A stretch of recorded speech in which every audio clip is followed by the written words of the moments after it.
What that means is that when you grow successive spinach cycles, the root exudates are being released into the water that build up to a point where spinach's own root exudates become toxic to itself. Welcome to Greenhouse Success Stories. Tune in every week as we share conversations with growers, operators, and innovators from around the world, providing insight into what's working in their greenhouses. We discuss firsthand experiences and provide insights into how these farms are succeeding and thriving. Special thanks to our title sponsor, Arnois Greenhouse, with your host, founder of Little Greenhouse That Could, Trina Semenchuk. Hi, everyone. Welcome to Greenhouse Success Stories podcast. Today, for this episode, we have Jake Holley. He is the manager of the Metro Ag Research Center in Denver, Colorado. So welcome to the show, Jake. Thanks. Great to be here. Yeah, great to have you. We haven't had a researcher on the show yet, so I'm sure you'll be able to provide a very valuable set of knowledge in the hydroponic CEA world. Yeah. So just to get started, can you explain more about your role as the manager at the Metro Ag Research Center in Colorado? Sure. So the Metro Ag Research Center is part of Colorado State University, and we're one of 10 research centers that are spread across the state, each one providing a different agricultural service. So we have research centers focused on cattle and livestock production, some focused on potato production in the field, dry land, grain production. My specific research center is focused on controlled environment agriculture, so greenhouses, vertical farms, and all the little nuances that come along with urban agriculture. You know, one of our sayings is sometimes in urban ag, the crop is not the crop, meaning that the services that urban ag provides are oftentimes beyond just the plant material itself. So my job is to advance and support urban agriculture, not just within Denver, but nation and worldwide. In that effort, my job really has three somewhat distinct categories that I work in. So the first one as a manager is my job is to make sure everything keeps running in the research center. So it's actually a really fun part of my job that I enjoy to troubleshoot if we have a light or a fan that goes out or electrical issues. I'm the kind of first line to see what's going on, make fixes and adjustments. So there's a facility management portion of my job, which I really enjoy. The second part is supporting research from the academic staff at Colorado State University. So various professors and other scientists around the Colorado State University campus will be conducting experiments within my facilities. And so I provide the expertise and the knowledge specific to my facility to make sure their research is successful, as well as providing stuff like integrated pest management services and ensuring that their crops grow healthy in our facility. And then my last service, which kind of blends into the second one, is as a research scientist. So actually conducting research trials, looking at advancing the knowledge and understanding of how hydroponic systems and controlled environment agriculture operate. And so there's a little bit of a blend in my kind of second duty of supporting research, as there's like a gradient between people that know exactly what they want to do, and I'm just there to help support, all the way to people that, have a distinct goal they're trying to achieve and are looking for my expertise and how to get there, to research that we're creating and operating all on our own. So in a nutshell, that's what I do at Colorado State. Wow, I love it. That's quite a bit of different hats.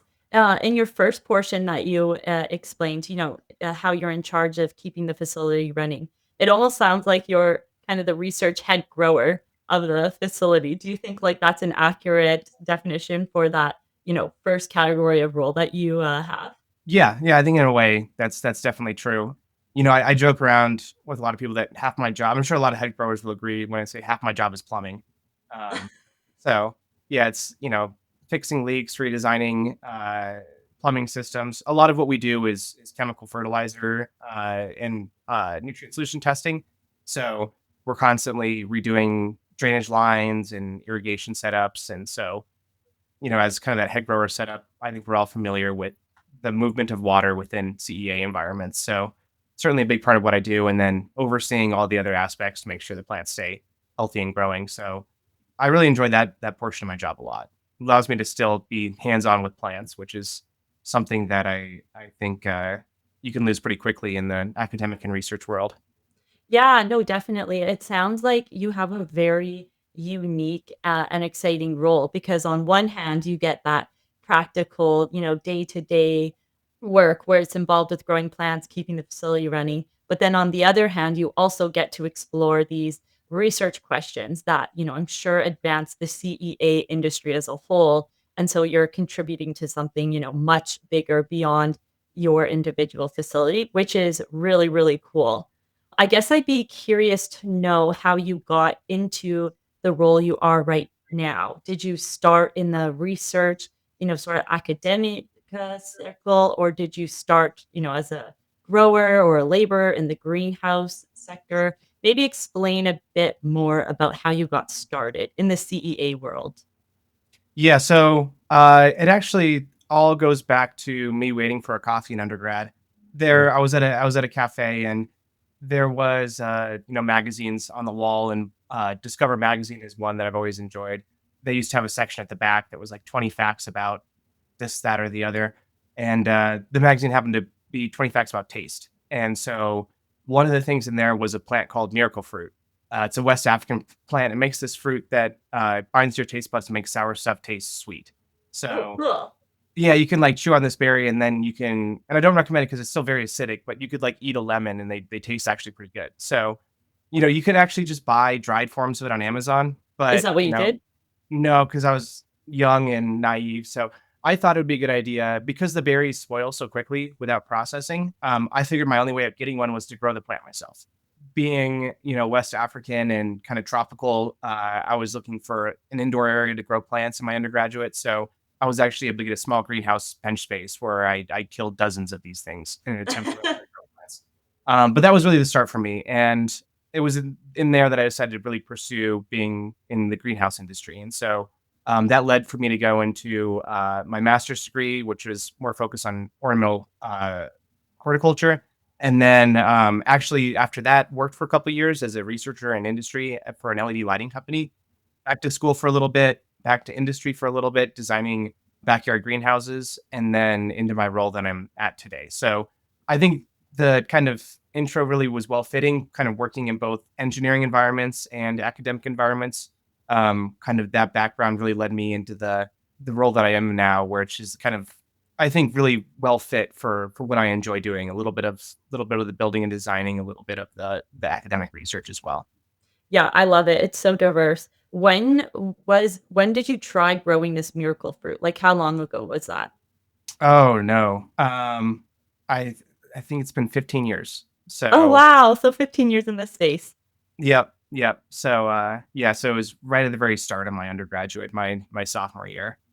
And I guess I'm curious to know why did you first why was your first thought to go get your master's instead of to go get a job? Maybe explain that a bit more. Yeah, so my undergraduate was in marine science, and so I was actually upon graduating wanted to go into a controlled environment space, but wasn't sure which space to actually go into.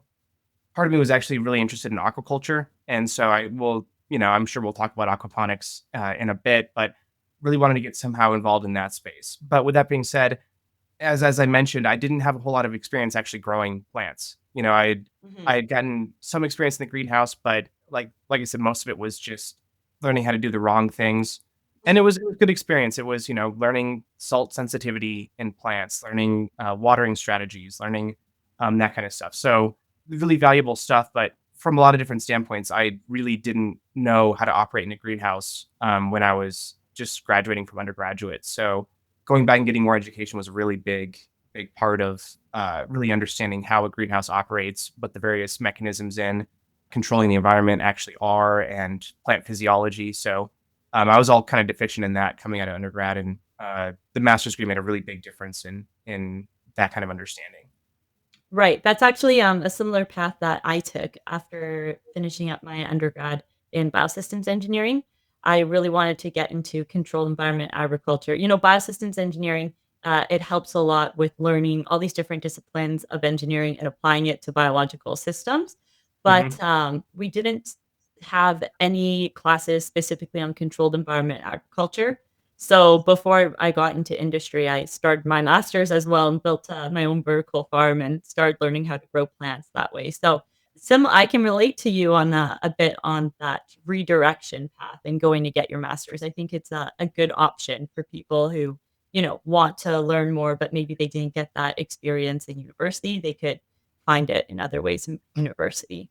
One comment that you just made is that, part of what the Metro Ag Research Center does is it helps grow the CEA industry as a whole. Can you explain more about how that center helps to grow the CEA industry in, let's say North America or worldwide? Like, is it through your research trials? What do you think is the most impactful thing that you guys do at that center that helps the industry? So I think there's a couple big areas that I think we really help in. One that I'm really excited about that's going on right now is we're a site for product validation. So the seed industry is full of various products and biostimulants and new fertilizers and that kind of stuff.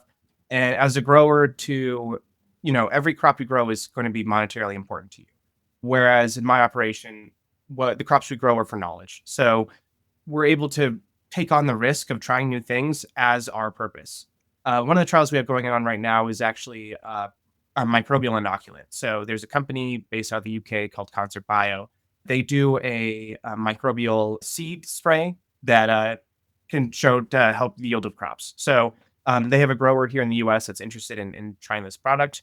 But like any good, well-rounded operation, they simultaneously want to see a third party try this first, and also, as much as they like Concert Bio, they need to see someone who isn't them provide that data of how it impacts plant yield. So we have the plants growing right now in my greenhouse. We've done the inoculation, and then we'll report the results back to both these parties so they can actually see what happens when someone like myself tries these things out. And so if it's successful and, I hope it works out for the best, whatever the best may be, we'll be providing that data. And then it allows us to really learn more about this product, but as well as if it's successful in the realm that it increases yields, then the growers will be able to then apply it to their situation. So a way of really jumpstarting a new product within CEA that can actually be really beneficial to not only their bottom line, but the amount of food that controlled environments produce. So that's one aspect of how we're helping stuff worldwide is helping the UK in their product development, helping the North American growers in their yields, and kind of bringing those together in a way that is fair and objective in how we test that kind of stuff. We're also trying to do a lot with as an educational institute to build education within my specific research center. We're located at a campus called CSU Spur. So Spur is what's described as a lifelong learning center. So we have everything from field trips of elementary school students to professional people doing career development within our buildings. So that means that we're hoping to really disseminate knowledge and everything we learn directly to growers, directly to students, and building ag pathways for kids that didn't even know they existed in the first place. I mean, certainly for me, and I don't know if you feel the same way too, that if you were to ask me like if my job existed when I was in high school, I wouldn't have known it did. So that kind of exposure can oftentimes, I think I would have been more interested in greenhouses as a 16-year-old and not having to find them several years later. Yeah, no, absolutely. I couldn't agree more with you about the importance of education and getting the word out about CEA. That was one of like the huge drivers of starting up Little Greenhouse That Could. And like, why doesn't everyone in Winnipeg, Manitoba know about this field? Because, where we are, it's the growing season's like 4 or 5 months out of the year. And people are constantly complaining about, not being able to garden all year round or, not having different tools to grow their own food. And then I stumbled into this industry and I'm like, whoa, this is actually like a pretty significant industry that is making changes and evolving and innovating, on a monthly basis. And there are some, concrete solutions to some of these problems that people just don't know about. And one of the things that we're trying to do right now is actually get a greenhouse or, a very small scale vertical farm installed downtown in Winnipeg that has like a public space where people can come take tours and learn about this more. And, I don't know where your setup is and how close it is to, people, I guess just your average day-to-day person. But our university is kind of like near the perimeter of the city. So there's also an accessibility issue as well. Like we've got, greenhouses and we've got a vertical farm, but it's not that accessible to the average person if they're not, going to the U of M or if they're on the other side of the city. So having some place downtown, I think, is really key. Have you guys experienced any kinds of those issues of getting the general public out to your facility, or are you in more of a central location in your city? What's been your experience with that? So a little of both. So Spur is located within Denver city limits. So we are in Colorado's main population area, right at the corners of Colorado's two main highways, I-70 and I-25. So getting to Spur is very easy and it's publicly accessible. You can just walk right in the door and check stuff out. The greenhouse does require people to escort you through just for pesticide and food safety Mhm. purposes, but you can walk right up there, and we're oftentimes available to let people in and give them tours. With that being said, Spur is located in a very industrial part of Denver, so you wouldn't happen to walk by it, just due to the nature of the city planning. But one of the things that we're saying is that Denver's growing fast enough, so we're kind of at the edge of where people are in Denver, and in 15 years we expect to be more in the center. So as the city continues to spread outwards, and we're hoping to really help and support the area around us to thrive, and then it's possible that we see just more foot traffic in general.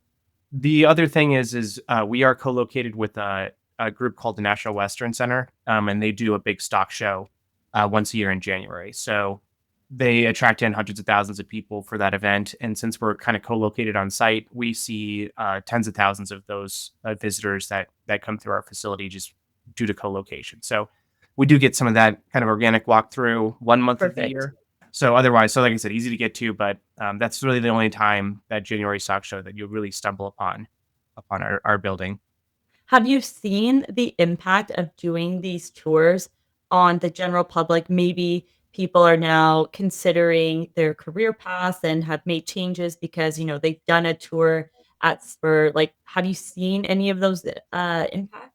Yeah, so I think a lot of our school groups, they see just how easy it is to operate a small hydroponic system, Mhm. and it's kind of funny because like I love supporting the growers and ensuring that they're successful long term, but I also feel like I really like a decentralized model as well. So teaching people that they can grow all the lettuce they can eat within about 8 square feet is kind of a cool thing. So Mhm. we have a small demo table set up to show how you can build stuff at home and grow your own stuff. So we've seen, school teachers come in and take a look at that and say like, "Oh, this is easy enough. I could do this, for a relatively low price at my house or my classroom." And so it's been exciting hearing people come back and say, "Hey, we actually built something like this." And it's like, "Oh, wow." So that impact has been really cool for us. Yeah, and I think you definitely need a combination between, commercial, CEA, leafy green production, but also, instilling those general skills in the public on what hydroponic is and how you can grow your own food all year long. And really, I think if more people learn how to grow their own food all year long, then they'll also be more susceptible and encouraged to buy produce from CEA facilities because they won't just see it as a Franken farm or, a weird setup or, oh, that's not, a traditional way to grow food. Like I think getting these tools into people's hands will actually help commercial growers. I don't know, it's just an opinion I have. No, I think that's true. Certainly, my brother had a funny experience the other day. He was buying lettuce at a grocery store, and this woman came behind him and started grilling him on what he chose. Like, why did you buy that lettuce? What about Oh. it? How much were you paying for that? And my brother was just like, I just wanted some lettuce, and it turns out that, they started chatting more, and this was actually an urban farmer that was trying to understand more about why my brother's making the consumer decisions that he was. And it actually led to a pretty good friendship. Now, me and my brother head over to her operation somewhat regularly. He's an engineer, so we're helping her kind of retrofit some of her systems and improve some of her operational capacity.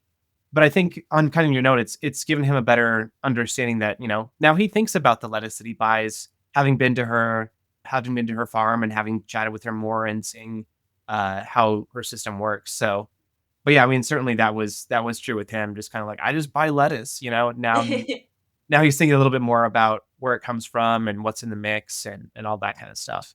Going back to your role as a researcher, what are some current research trials are you working on? Can you tell us a bit more?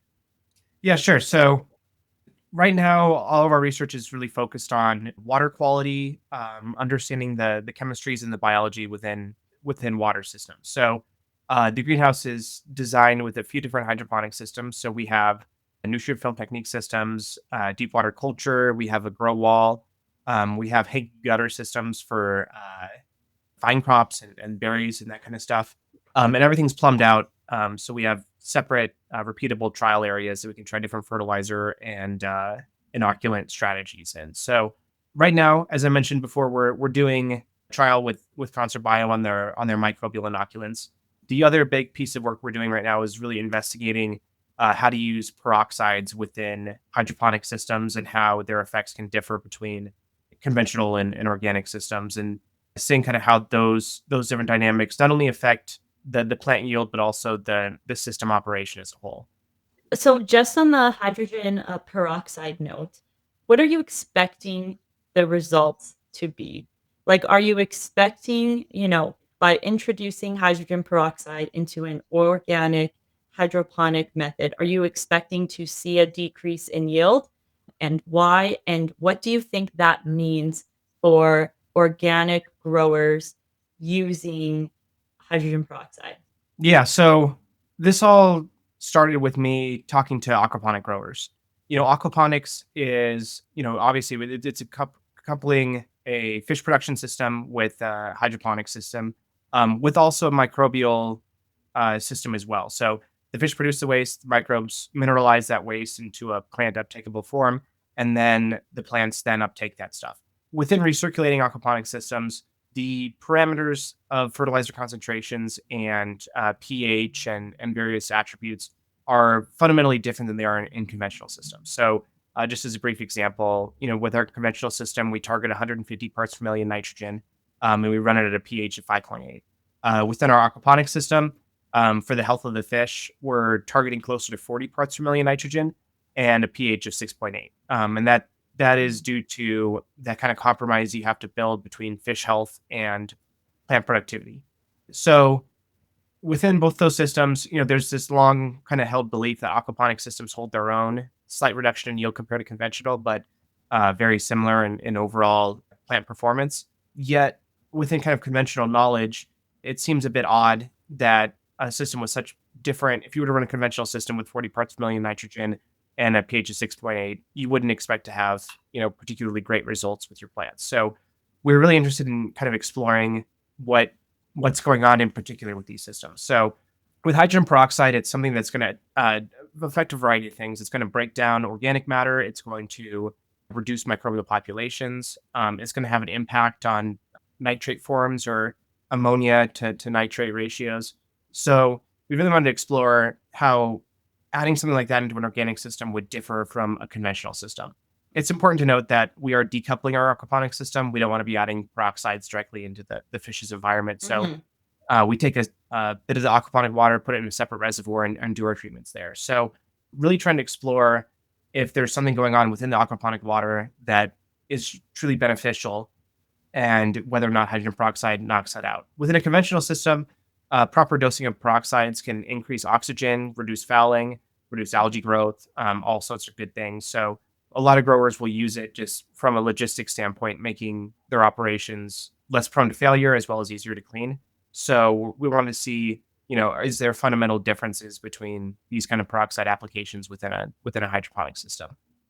Yeah, and I've helped quite a few people get started with vertical farming setups, and you know, lots of these growers are using hydrogen peroxide, but I'm not as familiar with aquaponic farming.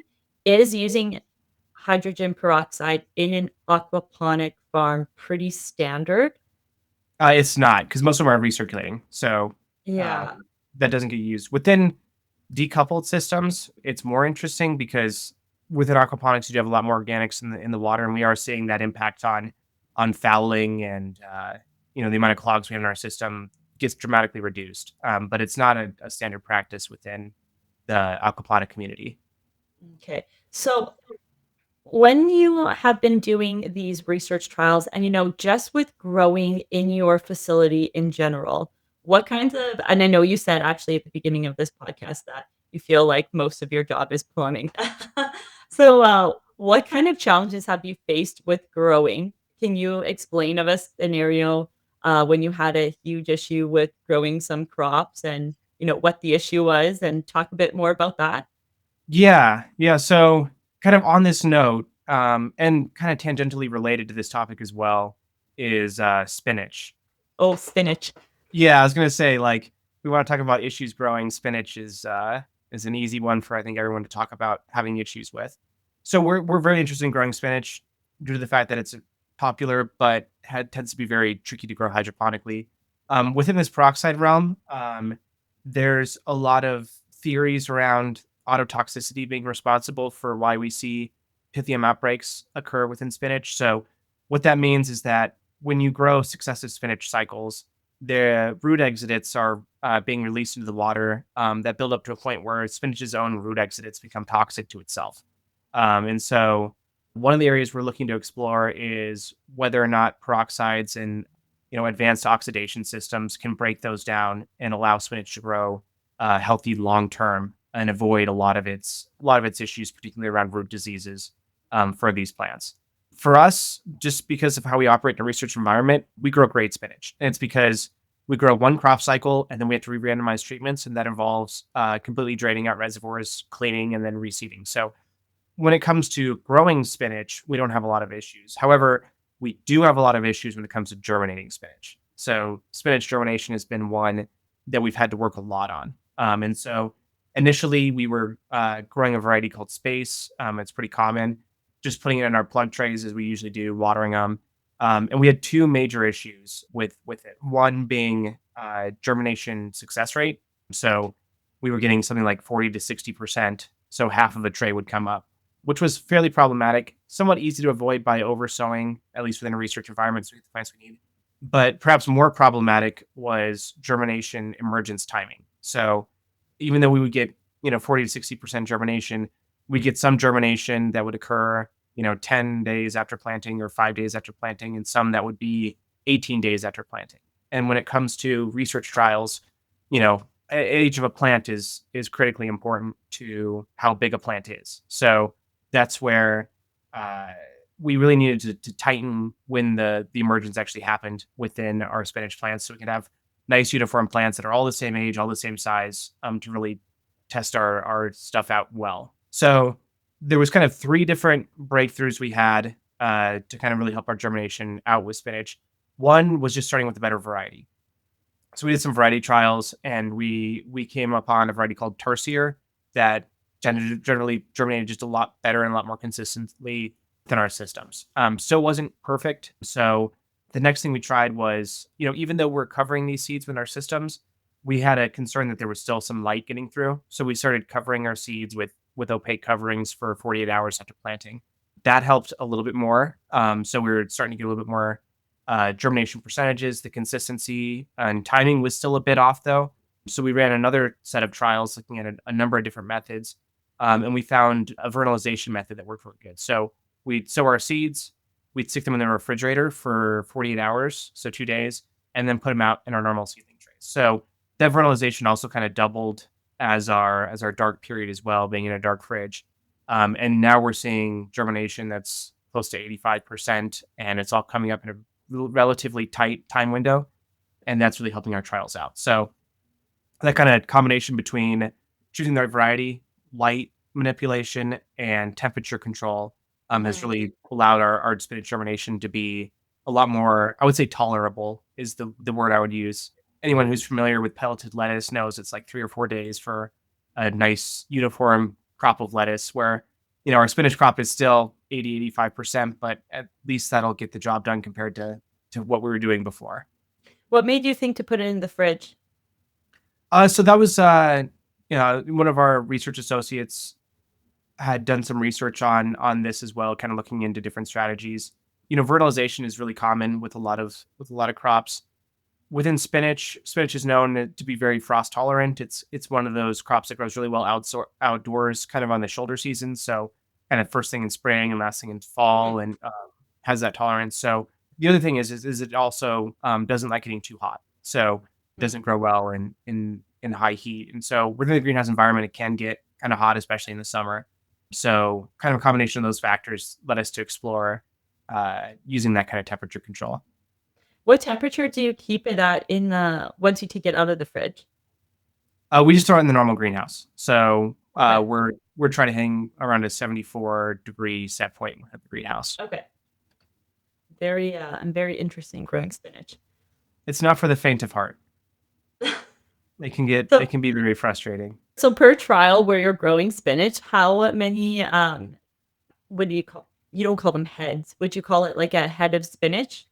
The rosette, yeah, I don't know, Ro plants. Rosetta spin yeah. How Yeah. many plants do you think you're growing at a time? So For with our system, we have, like I said, three different systems that we're growing leafy greens in. Our NFT system is 540 plants. Our deep water culture system, depending on how we set it up, is around 300 or 400, and then we have some grow walls that are 360. With spinach, it generally occupies about a fifth of our grow space in any given system. So we're looking somewhere around 150 to 200 spinach plants per trowel that we're growing. that's pretty good. Yeah, it gives us a really good sample size. I feel like we're always able to provide pretty confident results given the number that we're growing, because a lot of research trials are growing something like 20 plants. So Yeah, the fact that we're exactly. So doing 150, 200, that's pretty good for a research yeah, trial. yeah, having 1,000 plants per research trial really gives us a lot of confidence that we're Mhm. providing good data to growers. Yeah, for sure.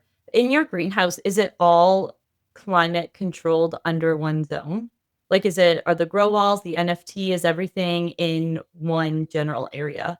Yeah, so we operate just a single zone, 2,400 square foot greenhouse. So it's a little bit on the smaller side, but it's, like I said, big enough to get a lot of work done. And it's all under the same kind of climate control.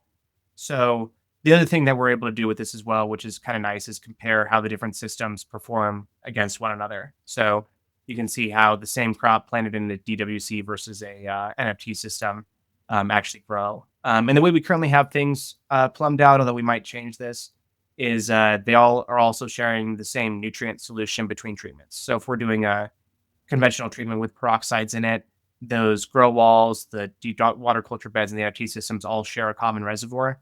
So we're seeing that same kind of nutrient treatment applied to all three systems. So it allows us to compare stuff pretty well. What do you think the pros and cons are for each system? Are you comfortable with sharing that?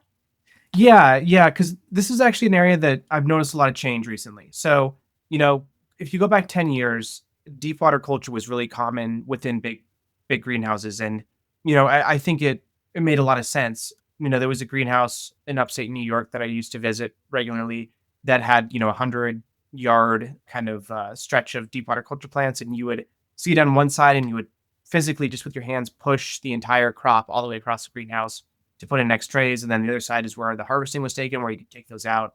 I toured a bigger greenhouse that one of my friends worked at where they actually had, what I refer to as a lazy river for their lettuce. So they would take them out, put them in this lazy river. It would float down to the packing house, and that's where they'd be able to pack stuff. So from a logistics standpoint, deep water culture is really easy to automate. And so we saw that really being advantageous to cutting down on labor costs and doing things at scale a lot easier. With that being said, I've seen a shift really, really big in the last 5 years, I would say, because, I had been in a greenhouse that was brand new, that was deep water culture. That greenhouse actually got shut down recently, and all the greenhouses that I've seen being set up are all NFT systems, Mhm. all on automated seeding and harvesting systems. So, we're kind of in the old fashioned, we move our NFT systems by hand and everything like that. But for what I'm seeing a lot of now is that these systems are automatically moved around with robots, cleaned with automated systems, seeded with auto transplanters, and I think the overall yield to doing this correctly and being able to maximize space has been effectively demonstrated in industry that seems to be now the way to go. Is If Mhm. you can do automated NFT, that seems to be the most efficient way of doing it. So, but it all comes down to how you're saving on labor and how you're able to create these kind of flow through systems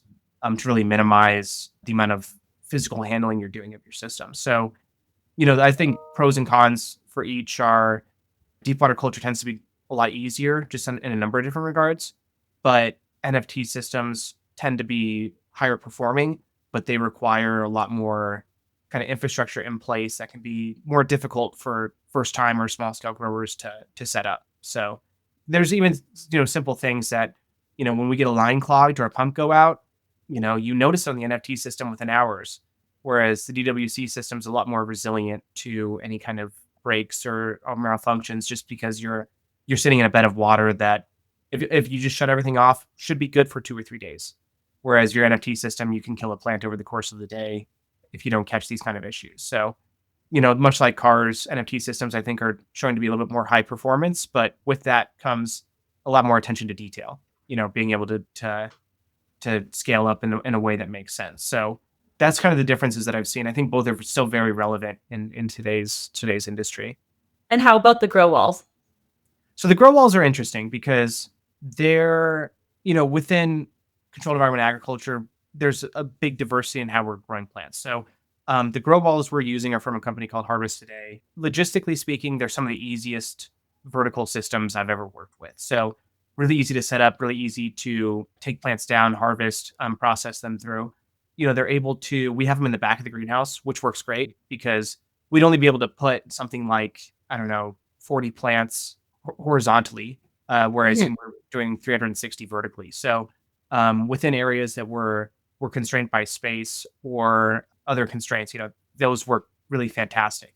Within a greenhouse, we do have to consider light limiting factors, light limiting and stuff like that. So going vertical within a greenhouse does have its advantages in plant density, but its drawbacks in how you manage that crop. So I think for indoor areas, having vertical systems makes a lot more sense for stuff like airflow. So if you're indoors, having vertical walls, I think scales better than having shelves within systems. So it really comes down to application. But as far as plant performance goes, yeah, the grow walls they work great for producing large healthy plants.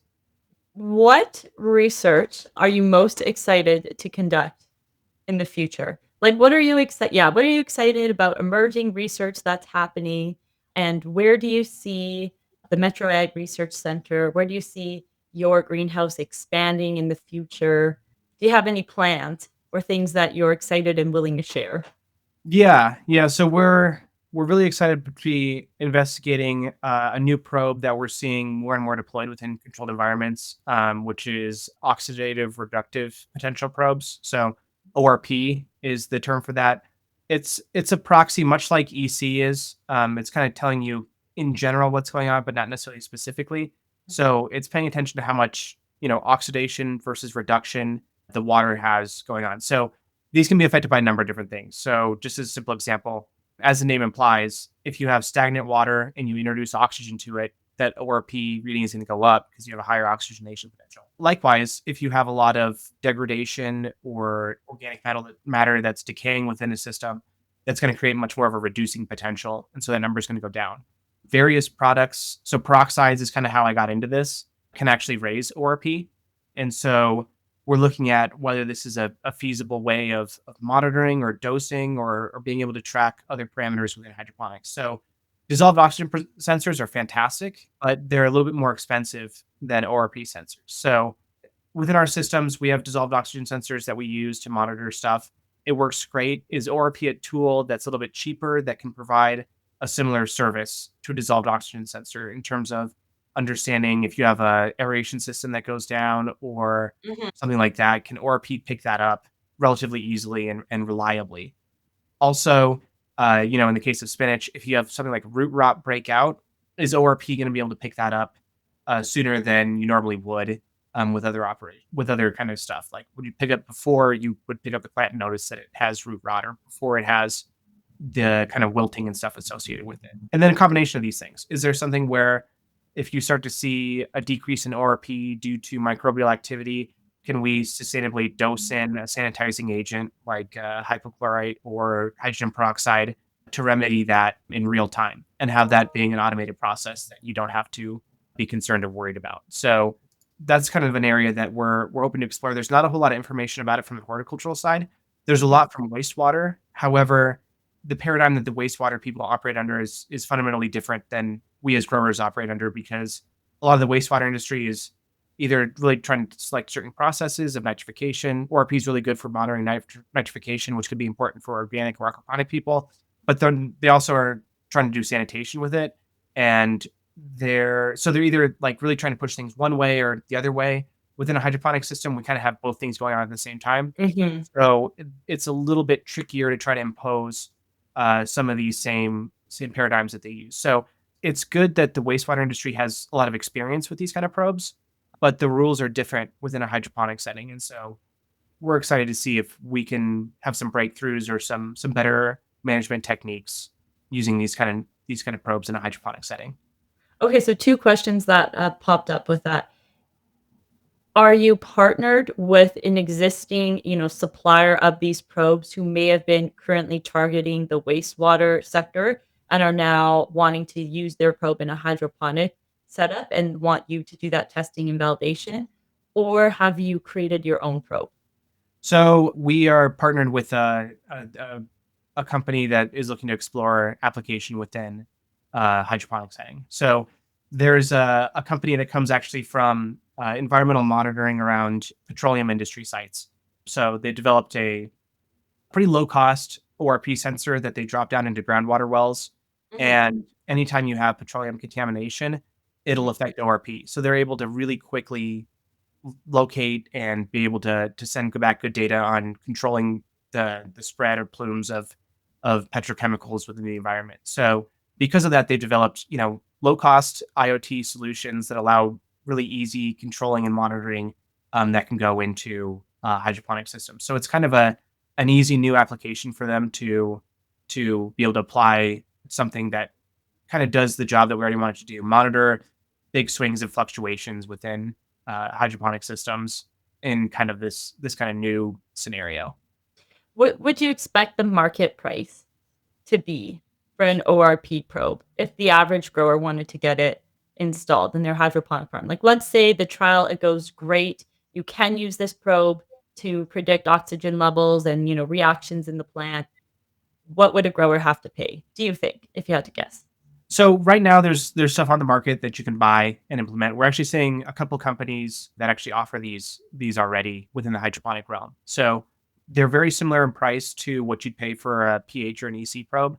So Very easy, very cheap. about $100, yeah. Yeah, okay, in Operationally, comparison to, like, a full capital investment to start up a vertical farm, yeah. that part I would say is very cheap. Yep, exactly. So the probe itself's $100. Then you have, of course, some drivers and stuff that you need to plug stuff into. That's going to be, a couple $100 and like that to get the full system integrated. But it's not overwhelmingly expensive. It's very Mhm, much in line with your other water monitoring equipment. mhm. So the ones that are commercially available now, have they done research trials with, like, a third party similar to yourself? Or do you know if they have or not? Maybe you don't know if they have. So I've talked to BioSafe, which is a company that does a lot of the peroxide products. They've looked into using ORP as a method. And I know just from the sensor side of things, some other companies are looking at developing those sensors. So I don't know specifically what's going on, but I do know that we're seeing new products pop up every day. So I know that there's kind of a little bit of a buzz going on around whether this is going to be kind of a new thing within the industry. Mm. Okay, well, Jake, this has been a fantastic conversation. You are obviously very smart, and I am looking forward to talking more with you in the future. But I've got, one last question for you here, and that's, what is your proudest moment as a grower and as a researcher?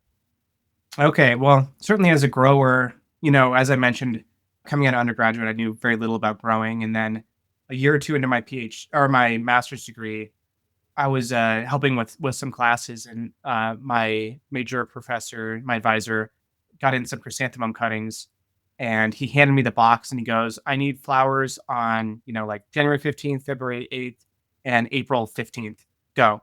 And to understand, okay, so they were just cutting. So to take it through the entire process of rooting them, potting them up, getting the right dark period to start for the chrysanthemums to flower.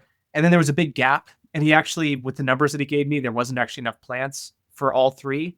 So, and there was a big gap between like the February date and the April date. So then I had to set up some stock plants to actually propagate from to get up to the numbers that I needed, and then was able to deliver all those on time. That was really for me the big moment where I felt like I knew how to grow plants in a greenhouse. So that's, I think, proudest moment as a grower. And as a researcher, I think providing stuff that, a couple examples of, I did some research in industry which looked at how to best apply lights over different photo periods, and to be able to see stuff that growers can be really applicable and easy to use and saves time and energy has been really cool for me to actually provide useful information for people. So just kind of see those actual impacts and not just stuff that ends up in a journal and tucked away has been really big for me as well.